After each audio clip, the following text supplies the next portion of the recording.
Step up to craft beer. Taino Light Lager has a crisp, refreshing Caribbean-style flavor. Boricua Craft Ale, full-bodied flavor for the true beer drinker. Stop drinking beer water. Taino Craft Light Lager and Boricua Strong Craft Ale.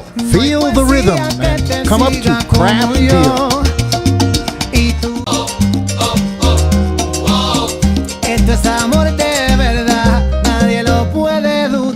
La cerveza Taino Light Lager tiene un sabor refrescante y caribeño. La cerveza Boricua Beer Ale tiene un sabor completo. Para los amantes de la cerveza artesanal, pare de tomar cervezas aguadas, tome cerveza artesanal. Taino Light Lager y Boricua Beer Ale. Somos familia, calidad y sabor. Hola Florida, introducing Boricua Beer and Taino Light Beer. Boricua and Taino Light are crafted beers that are rich in flavors and brewed right here in Florida. Taino beer has a crisp, refreshing Caribbean flavor style when enjoyed chilled. Boricua beer is a craft ale with full body flavor that is a beer drinker's beer. Boricua and Taino Light beers, enjoy responsibly.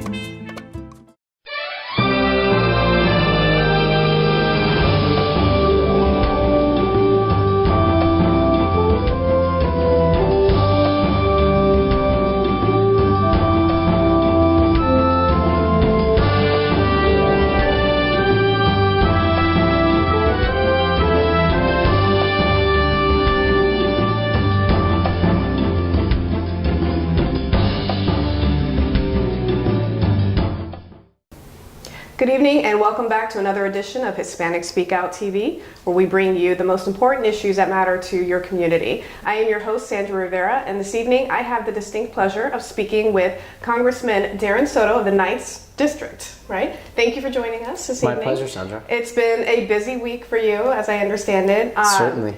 Congressman, now the issue that is pressing at this point for you is an issue regarding the Juarez family. And as I understand it, the Juarez family is one of many families who are dealing with the deportation of one of their family members, and in this case it was the wife. Can you explain to us a little bit about what that situation was and how you got involved? Certainly, and there have been a lot of pressing issues, whether it is TPS for Venezuela or the federal shutdown that we're negotiating through. But one of the big issues we are working on is to help out the Juarez family. Many of you may have seen this over the last year and a half through many of your TV stations or on social media that Alejandro Juarez is a now former constituent of mine whose husband Timo served in Iraq, and during that time they had 2 children, Estella and Pamela. And despite her status as a military spouse, a spouse of a veteran, the country deported her. And literally because of President Trump's zero tolerance policy, the family was split in half. Estella was too young to be able to be on her own in Polk County, so she went back down to Mexico with her mother. I shouldn't say back down because she's an American citizen, but she went with her mother, and then Pamela, who's now a junior in high school in Polk County, stayed with Timo, who still lives there and is in construction. And she joined me this past week in Washington for us to reintroduce the Patriot Spouse Act, which would give Patriot spouses of veterans, a priority when it comes to both becoming residents and combating deportation. And was that particular act not in existence at the time that she was deported? Did it expire? What was the status of that? Currently, there is no priority for spouses of veterans. Okay. So this would be a new law. Nothing ever expired. But I can tell you, throughout our nation's history, we have had many spouses of veterans and of active service military be immigrants. When you think about it, it makes a lot of sense. We're sending our servicemen and women, our military, abroad to far-flung areas across the globe, and sometimes they fall in love.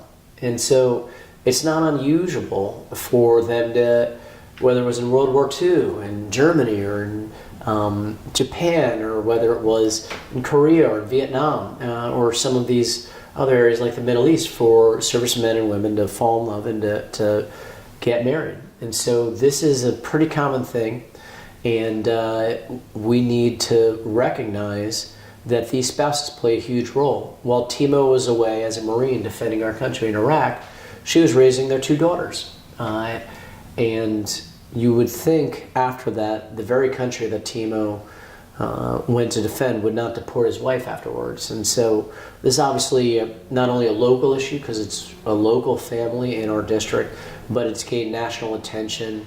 And with the new Democratic Congress, there is a much better chance now for us to get this to pass through the House. And then we'll have to work with our senators and others to hopefully get this through the Congress and get into law. And what kind of resistance have you encountered? I know that some people may argue, well, why are we worried about these situations? Why don't people take the opportunity to gain legal status the proper way?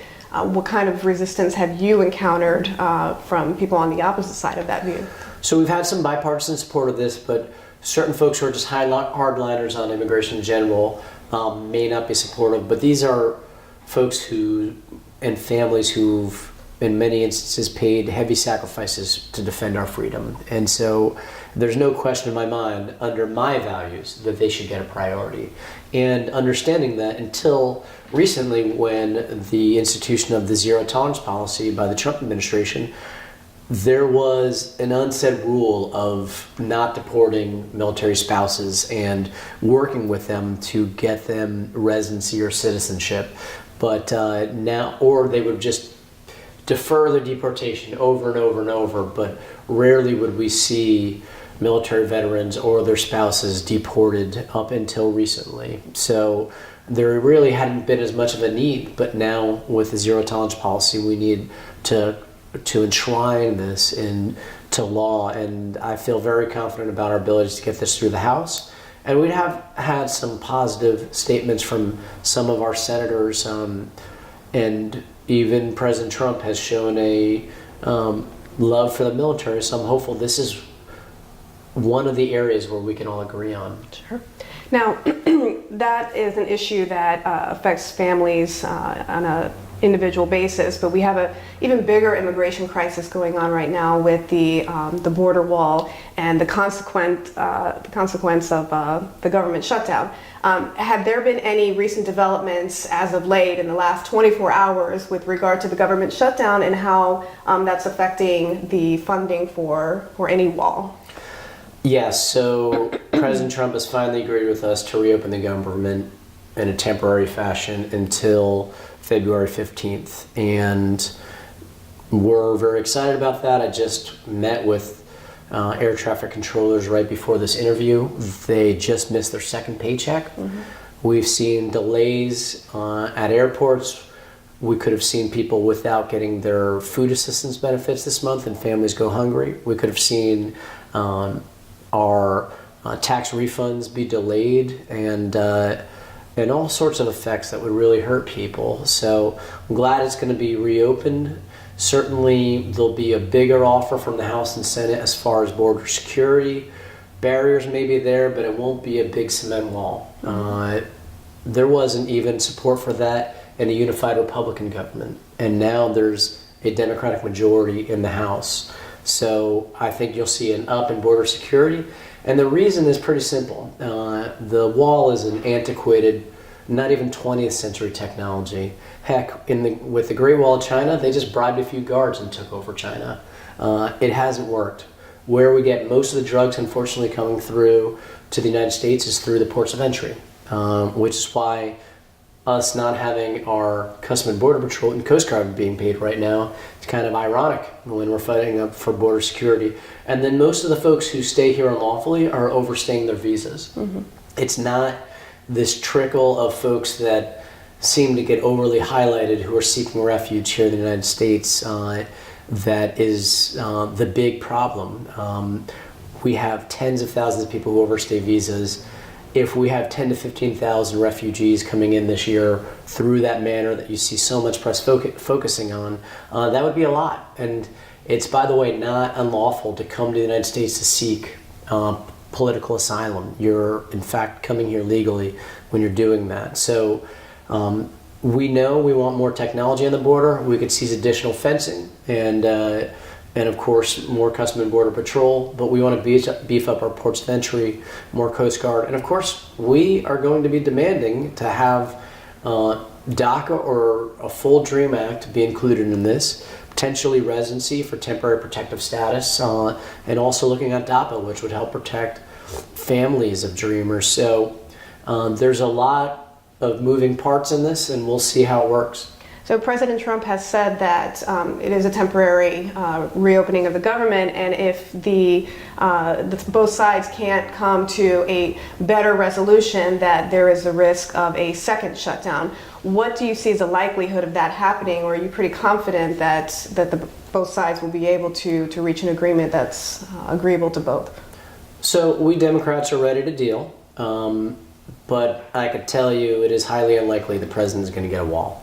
That didn't happen over the last 2 years when Republicans controlled the government, and it is far less likely now. And so at some point, including today, President Trump is finally recognizing the reality that he's not going to be able to just demand whatever he wants. But we are willing to get near to his request. He requested $5.7 billion in additional border security dollars, and the House is about to pass a bill that could be upwards of $4 or $5 billion. But we believe technology and personnel is far better than a static wall. We know that to be more effective. Even DHS is saying that's more effective and has for years.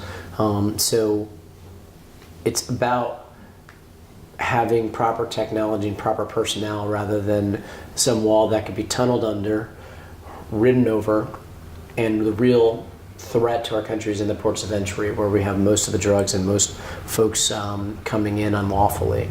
And in Florida, the wall ain't helping us. Mm-hmm. So is the Democratic Party or any representatives, are they prepared for the potential if the president were to exercise his right of an emergency?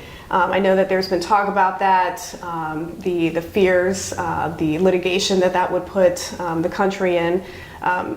What are your thoughts on that potential?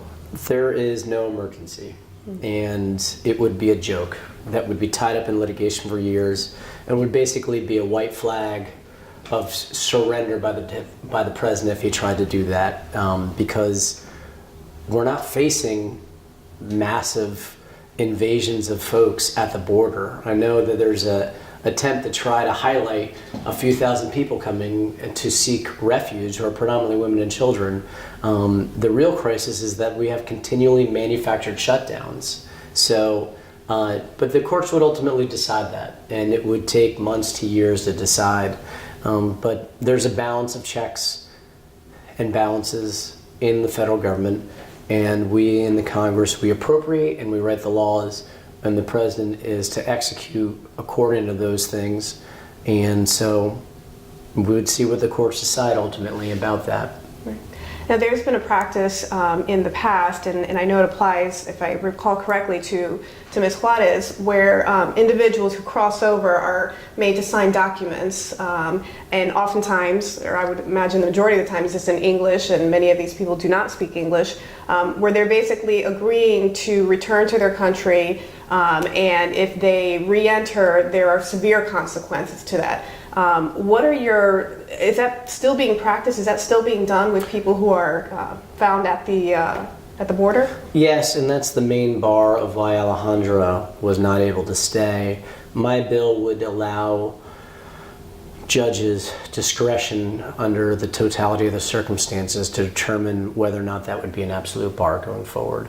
So under my bill, she still would have the potential to be able to re-enter the country if the judge found, with her family there and being Ontario's spouse, that was compelling. Right now there isn't discretion in the law, and I think that's wrong. You have an 18-year-old signing a document 20 years ago that she didn't fully understand under duress, and that has now been part of the reason the family's been ripped apart. But make no mistake about it, under George W. Bush and under Obama, families like this weren't being actively sought after and deported. Under President Trump, we're seeing that happen. So it's necessitated now us to really stand up for military families and say this practice, this norm that we've had for many years, it needs to be enshrined in law. And folks who serve in our country, many immigrants serve in our military, let alone marry immigrants,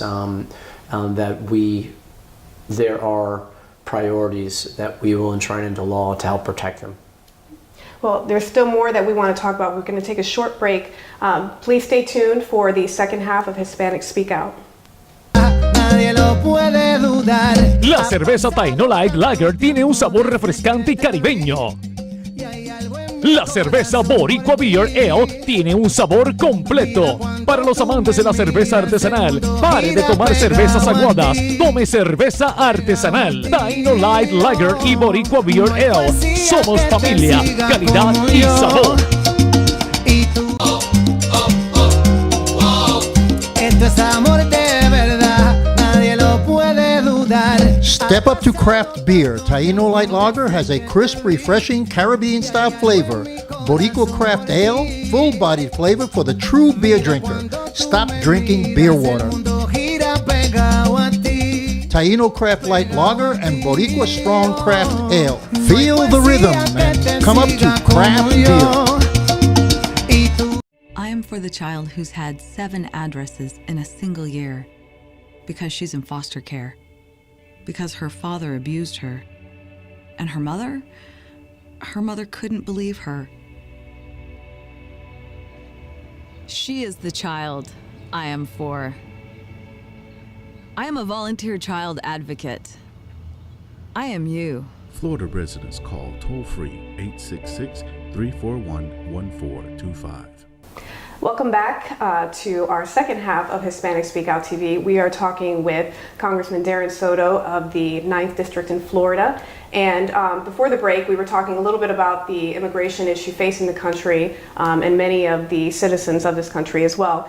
Congressman Soto, I want to talk to you about, there's been a lot of attention on the Democratic Party and primarily on Alexandria Ocasio-Cortez out of New York, and that her position and her socialist positions. Do you feel that the Democratic Party is moving towards a socialist stance?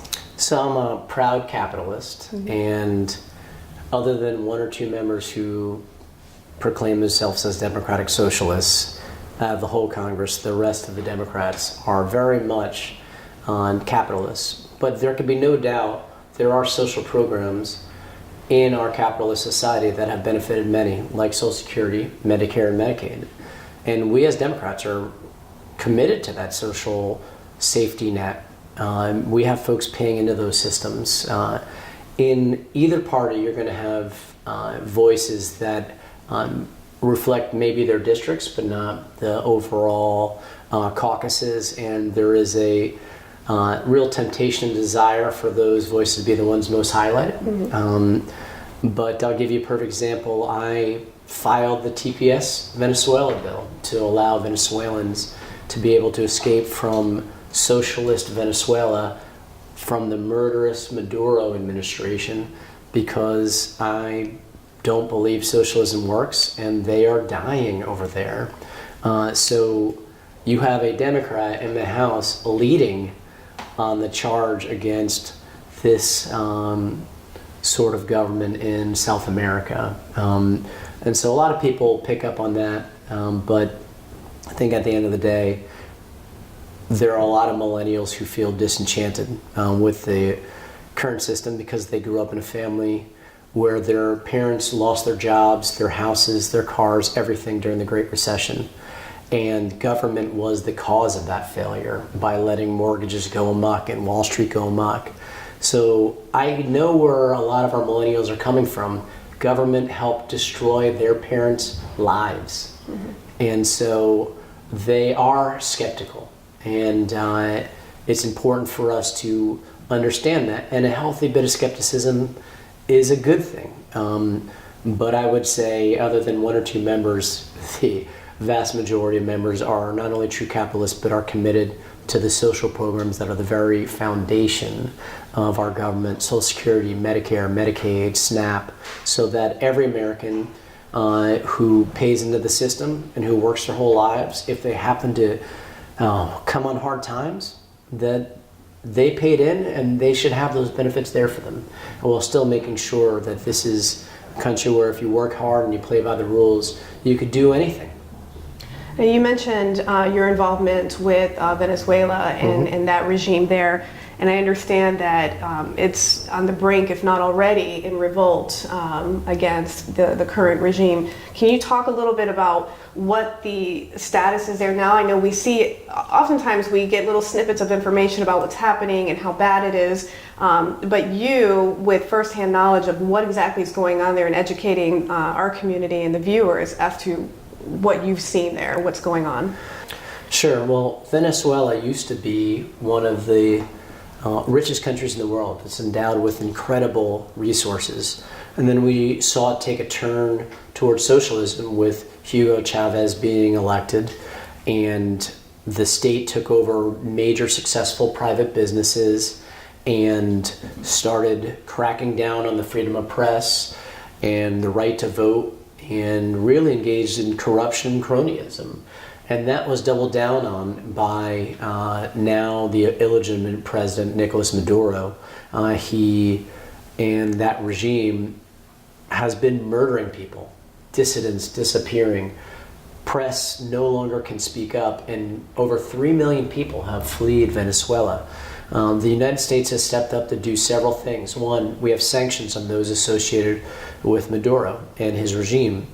Two, we just recently recognized the opposition leader under the Constitution, because multiple countries from Brazil to Canada to the United States and others have deemed that election to be fraudulent. Under their Constitution, the head of the National Assembly then becomes the acting president. And so we just recognized Guaido just this week as the acting president, and of course there's now a constitutional crisis there.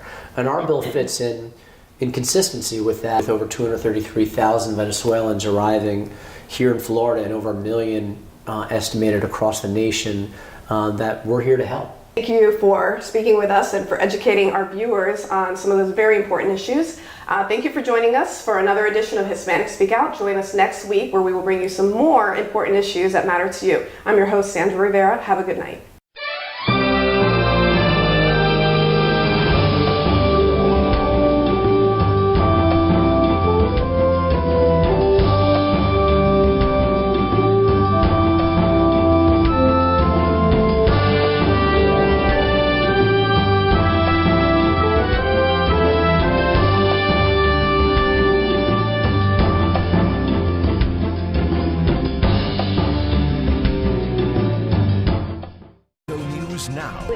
The kind of weekend where an ice-cold beverage is probably the thing you want. A local businessman launching his own craft beer company, and he's targeting Hispanic customers. He's at the Sentinel today to tell us more about this new beer. Caitlin.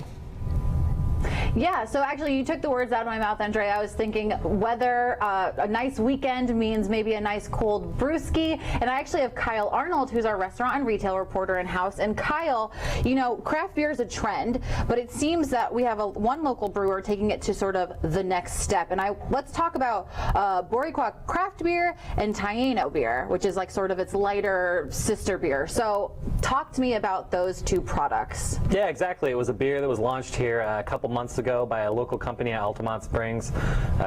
Danny Ramos is running it. It's being produced up in Cape Canaveral at Florida Beer Company. And it is a beer that is, you know, hoping the Boricua name means Puerto Rican. There's a huge population of Puerto Ricans here, hoping that he can, you know, create a connection between those people to get his name out. So when I think of craft beer, you know, I think it certainly targets a specific audience, but he's taking it a step further. Can you elaborate more on why target the Hispanic population? Yeah, there's like 500,000 Hispanics in this area. About half of those are Puerto Ricans, and a lot of Puerto Ricans and a lot of Hispanics are in that millennial age group, just like the rest of the country. And those people are kind of disregarding the beers their parents grew up with, and they want local beers. They want things that cater a little bit more to their taste, a little bit higher quality, and they're willing to pay for it. Sure. And so, where locally can we find this? There's a couple Publix around town in some of the bigger Hispanic pockets of town. Sedanos, Bravos, there's a bunch of 7-Elevens. You can find them almost at all the ABC wine and spirits. They have a pretty big craft beer selection. Excellent. And so I know this isn't the only brewery or brewer looking to target this market. Who else is popping up nationally? Yeah, there's some companies out of like Southern California, like Ohana Brewing. There's some other ones. What's really interesting about Boricua is I really haven't found many others that target Hispanics specifically, and you already see that done in the mass beer market with Corona, exactly. Dos Equis things. Mexico's a pretty big beer market, but in terms of Americans, they've really kept it general so far. Either localities like Orlando Brewing or Fat Tire, just a generic term out of Colorado. Excellent. And I just want to know, what has the reception been? If it's only been launched for a few months, what's the kind of feedback you're getting on this? It's doing pretty well in some restaurants around town, especially some like Puerto Rican restaurants that they really only offer, some of the big international beers, Heineken and things like that. They bring in a local beer. It says craft brew. It's got a local tie to it, and people want to try it, especially tourists from out of town. They want to, see what the local flavor is, and so far it's been good. Excellent. So we have a local entrepreneur, a local brewer here, targeting a very specific market within a larger market. So we'll just have to see how Boricua goes from here. But if we're seeing all these temperatures, I myself might crack one this weekend. I think you should, Caitlin. Cheers to that. What a terrific idea. Cheers. All right. Thanks for watching this video. You can watch Orlando News Now every weekday on OrlandoSentinel.com. We go live at noon. See you then. Tap rooms are localized and they're geographic. The Hispanic community is much broader than one tap room. So what we decided to do was come out with a high-quality craft beer, 2 high-quality craft beers that appeal to the Hispanic taste and that we can distribute in all the Hispanic neighborhoods. Taino is a very light, refreshing beer. It's a social beer that you can drink probably for a good part of the evening, and it'll give you a nice light feeling. It's not a heavy beer. It's very airy, and it's very light. It's a 4.5 alcohol, which is low for beer. The Boricua is a 6.0. Now that's a stronger beer, and we designed it to be a little bit stronger than Heineken. Heineken is a favorite in the Hispanic community, so we have a little bit more muscle than Heineken. Boricua right now, in a very short amount of time, it's been a miracle for us because we've gotten a large range of acceptance at the retail level. We're in Publix, we're in ABC, Target is picking it up, we're in Sedanos, we're in Bravos, 7-Elevens are picking it up because they're concentrating more on craft beer and the Hispanic market. So what we're trying to do is do a quality beer, a high quality beer, more taste, and that the Hispanic community will like. I am for the child who's had 7 addresses in a single year because she's in foster care, because her father abused her, and her mother couldn't believe her. She is the child I am for. I am a volunteer child advocate. I am you. Florida residents call toll-free 866-341-1425. Hola Florida! Introducing Boricua Beer and Taino Light Beer. Boricua and Taino Light are crafted beers that are rich in flavors and brewed right here in Florida. Taino beer has a crisp, refreshing Caribbean flavor style when enjoyed chilled. Boricua beer is a craft ale with full body flavor that is a beer drinker's beer. Boricua and Taino Light Beers. Enjoy responsibly. Esto es amor de verdad, nadie lo puede dudar. La cerveza Taino Light Lager tiene un sabor refrescante y caribeño. La cerveza Boricua Beer Ale tiene un sabor completo. Para los amantes de la cerveza artesanal, pare de tomar cervezas aguadas, tome cerveza artesanal. Taino Light Lager y Boricua Beer Ale. Somos familia, calidad y sabor. Esto es amor de verdad, nadie Step up to craft beer. Taino Light Lager has a crisp, refreshing Caribbean-style flavor. Boricua Craft Ale, full-bodied flavor for the true beer drinker. Stop drinking beer water. Taino Craft Light Lager and Boricua Strong Craft Ale. Feel the rhythm and come up to craft beer.